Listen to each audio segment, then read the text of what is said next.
I'll start with the Ghanaian Times. President Mahama orders review of NLA KGL contracts. Ken Ofori-Atta to appear before U.S. immigration judge on the 20th of this month, according to the AG. SNIT increases monthly pensions by 10%, but CSPF says it's inadequate. On the Ken Ofori-Atta bit, the Attorney General was on Newsfile over the weekend. Interesting. Dr. Dominic Ayine. Yes. Let's listen to what he said. But I started investigating Ofori-Atta. In fact, in his case, I'm doing it with some foreign investigators that are tracking, all the offshore dealings and so on. And then, of course, we are also doing our own investigations here. They are inconclusive as we speak. We have not, come to any conclusion. So this is different from the SML. It's different, totally different, and potentially mind-blowing, But, well, I wrote to the Economic and Organized Crime Office to, based upon, credible intelligence that we gathered, that that they should conduct the investigation. And I left it to the EOCO to do so.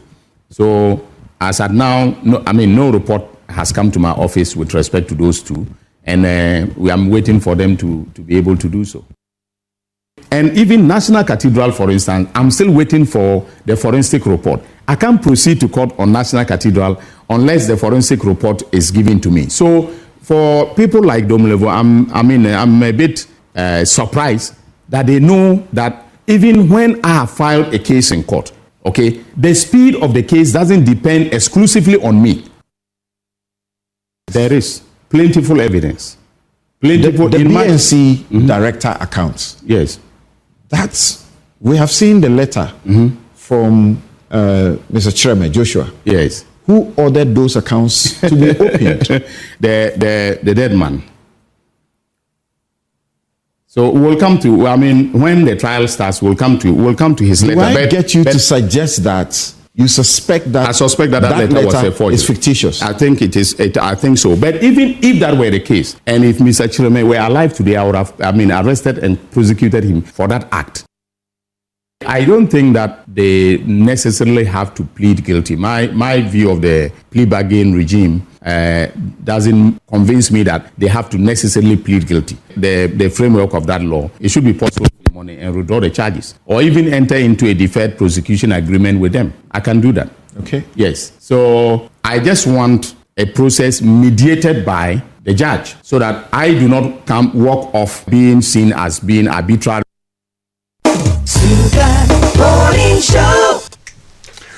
Right, so that was Dr. Dominic Ayine, Ghana's Attorney General, on Newsfile over the weekend. Interesting perspective. Ken Ofori-Atta's matter is so murky. I keep talking about how my concern is the fact that he doesn't seem to stick to his word. From the beginning, it was first some procedure he had to do. The procedure was done. He still didn't come. There was a red notice issued. Then he came back to say, take down the red notice because I have another procedure to do. And then after that procedure, I'll be back. Sets a date. He himself sets a date by which he will return. The date comes and goes. Even his wife came to tell us that, once he's finished, on that date, he will come back.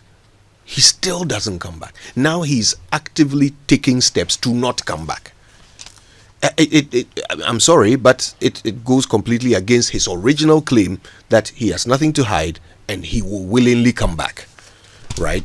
Now we have this immigration matter, and we are learning that his visa was revoked in July last year. He was given up to November to leave the United States.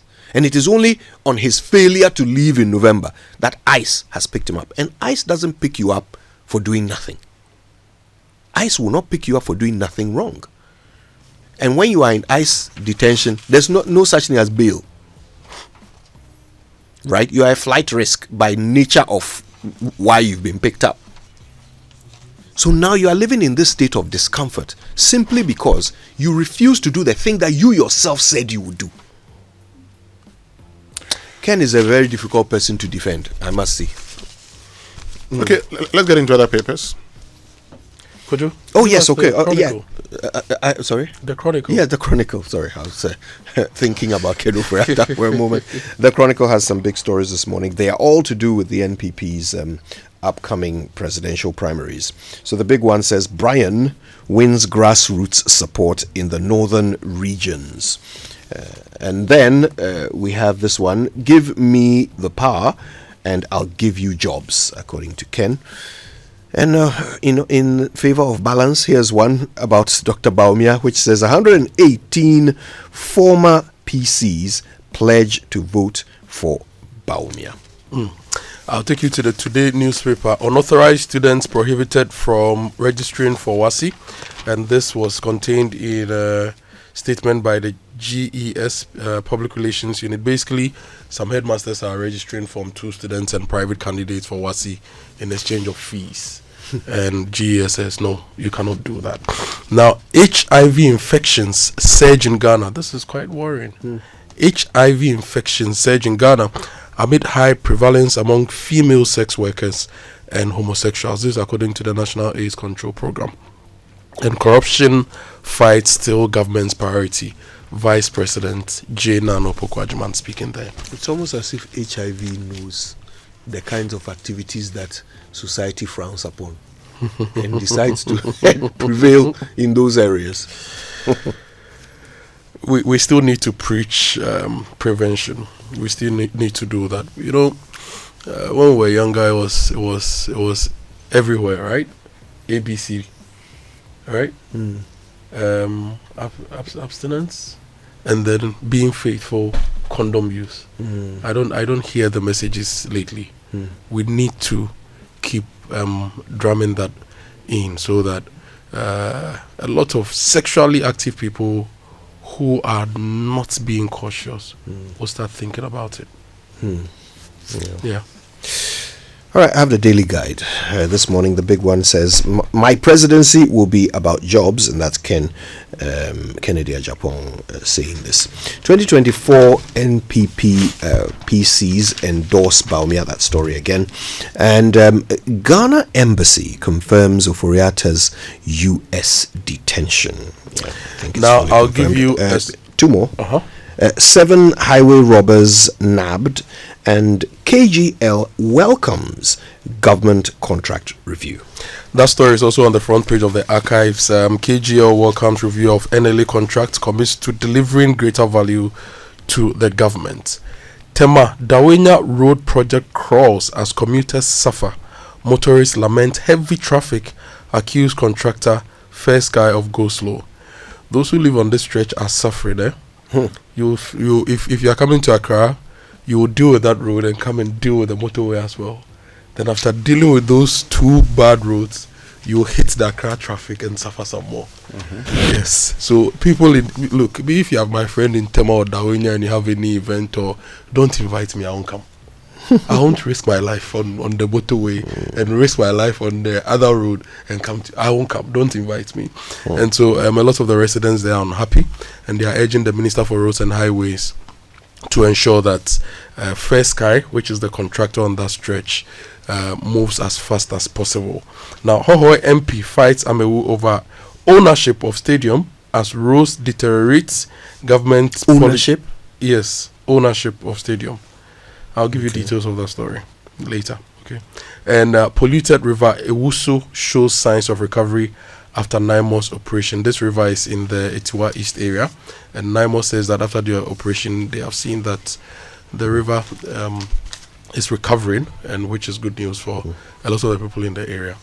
So, guys, I forgot to give you the Bible verse from the Chronicle. Do you want to hear it? Yeah. Sure, go ahead. Okay, it says, it's Luke, right? Luke chapter 6, verse 26. And it says, woe to you when all people speak well of you, for so their fathers did to the false prophets.